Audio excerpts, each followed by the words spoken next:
pwedeng imbestigahan at i-prosecute ang Vice President. Hindi.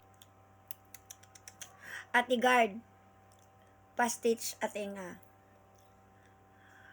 Itong babae na to, si Alona to, di ba? Alona, sinasabi ko sa iyo, Day, pag hindi mo na ipakita dito sa TikTok, Day, na ang isang Vice President ay immune from suit, tandaan mo, Day, araw-arawin talaga kita, Day. Hindi ko galit sa pagkatao mo at sa pagkabobo mo, ha. Doon ako napipiste. Nagpe-fake news ka. Si Remulla pang pinapatigil mong kurimaw ka. Ha? Kaloka to.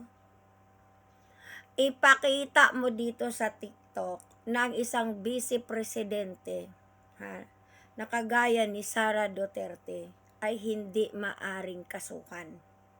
Pag yan na ipakita mo sa akin, sinasabi ko sa iyo, Day, tatakbo ako sa EDSAng hubad at magbubura ako lakat ng social media accounts ka.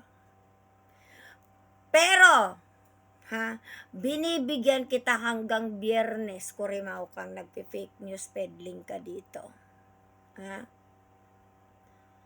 Wag na wag ko nang makita yung pagmumuka mo, ha, na nagla-live. Pag hindi mo binawi itong sinasabi mo ditong fake news. Bakit ganyan kayo mga DDS? Gapiranggot lang yung alam nyo, nagagagaling-galingan na kayo. Sus, Ginoo ko Santissima. Oo, impeachable officer, isa sa impeachable officer si Sara Duterte dahil Vice President siya.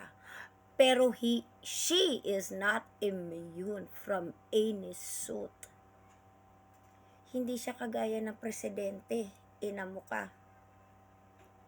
Nagpi-fake news ka. Buwa ka na, bitch. Isa pa. Pag hindi mo yan binawi sa darating na Friday, sinasabi ko sa iyo, Alona, araw-arawin kita. Fake news peddler ka.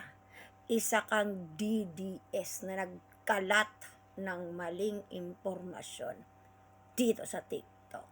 Manahimik ka, tiya.